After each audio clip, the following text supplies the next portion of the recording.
Ladies and gentlemen, you're welcome to African-based TV channel. In this news, we want to talk about the Fulani question and the Fulani soaring so far. Some people might be asking what's happening to Fulani headsmen, the topic, those men, are they dead?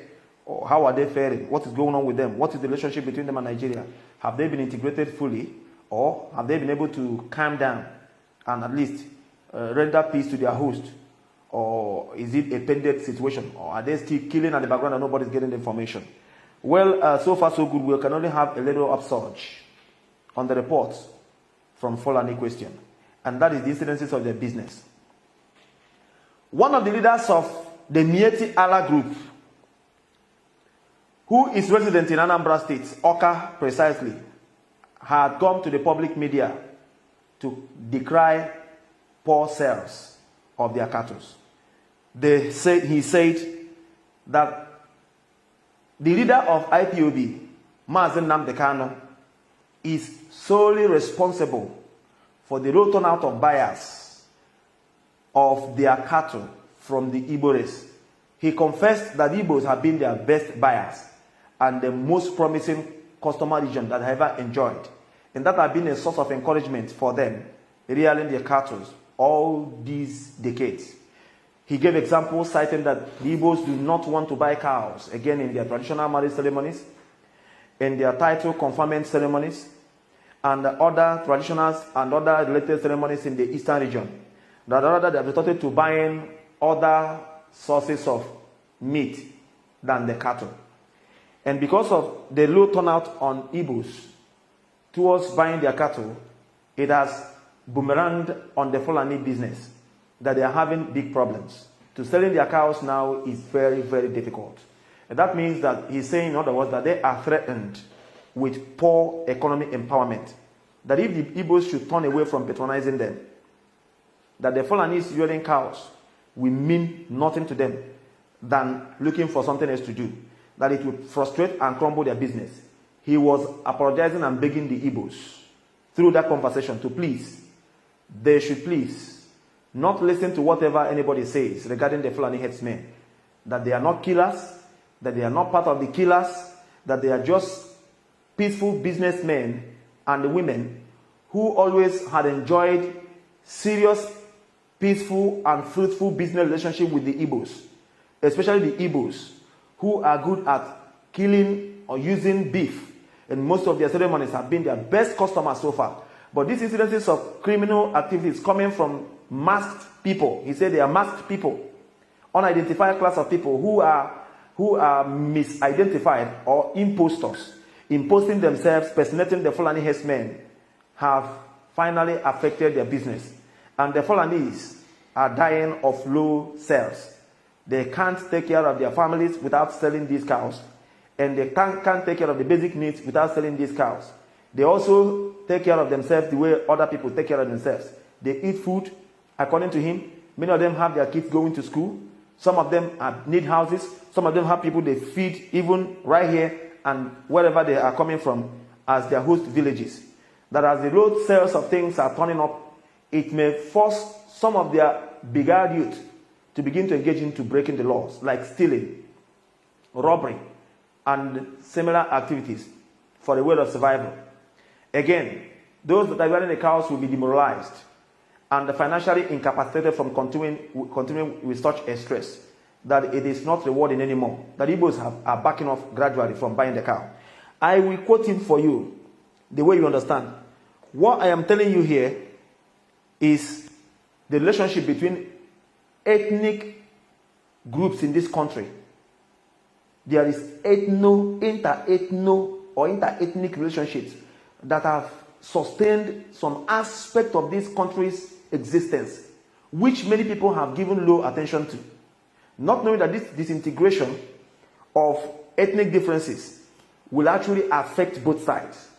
The Igbos actually happen to be the biggest buyers of these cows in the whole of West Africa, not just in Nigeria, if not the whole of Africa. Igbos are good at buying cows. Everybody knows that. In their ceremonies, they use it even in traditional ceremony, marriage ceremony, in title conferment ceremony, in burial ceremony, in festivities, and the likes. Even in birthdays, in house inauguration, opening of houses, or commencement of laying foundations, even name, what they call it, conferment on kids. And all these ceremonies, they do by bending on persons' financial capacity. But with the development of the Fulanis being alleged on the pitch themselves against the Igbos, being alleged of being responsible for massacres, bush slaughtering, land grabbings, and crop destructions in Igbo land, many of them had decided to back off from eating the beef and turn their faces on other sources of meat for produce. The Mieti Allah Cattle Breeders Association of Nigeria, let me quote them the way you understand, made the strong accusation against Nnamdi Kanu. The Mieti Allah group has also pleaded with the entire Igbos.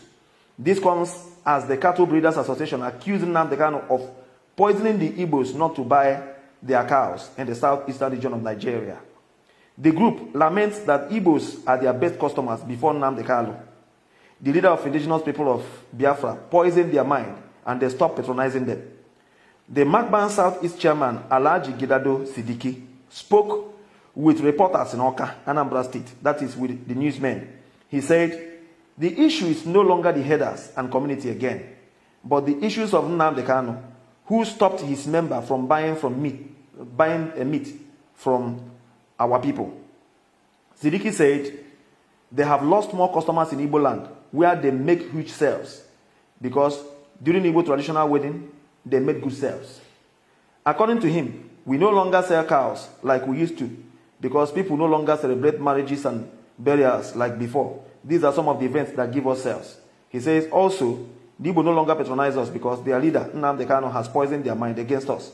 Again, cows have become expensive due to high cost of transportation. Our volume of sales have gone down very much.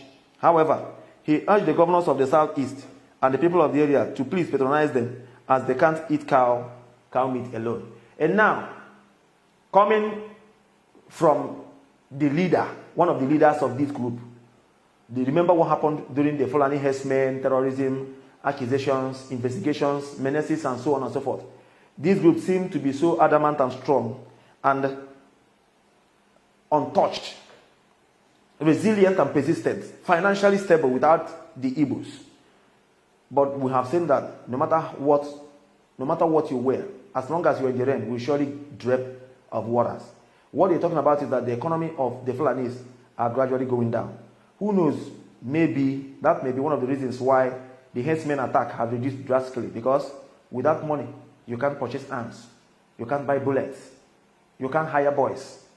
Sometimes you'll be demoralized to attack anybody or to engage into any stupid adventure of a sort. But what he's saying is that they need a turn-up from Igbo people to patronizing their cattle breeders so that they can get money to eat. I don't know what they think, but I think the life of a human is better than the life of a cow. But if anybody should prioritize the life of a cow ahead of the life of a human, then let the humans abandon the cow. Let them live with the cow. From today, you've heard that the Fulanis are gradually going down economically. So do not think that the economy is sovereign, that the sovereignty of the economy is so strong that they are irresistible, even without you. Today, you are one of the major factors of the economy of the Fulanis. And they have come to acknowledge that through part of these leaders in Oka. To the newsmen, it was a public cry. It is not a joke. When they came to the public to talk about such things, you should know that it is a public cry. They actually need people to pity them and see how people can turn up to start eating meat. And once bitten, twice shy. If you fail twice, you cannot say the second was a mistake. Somebody can take the first for a mistake, but not the second. Those cows that human blood was shed for are looking for humans to patronize the breeders. I don't know how that's going to rationalize together on this analysis. But what I'm saying is that it is better we live and eat chickens, eat goats, eat birds, or even eat no meat, than we eat meat and die. Because to live is to win. To die signifies loss. African Best TV channel is with you. Don't go away. We're coming back with more news.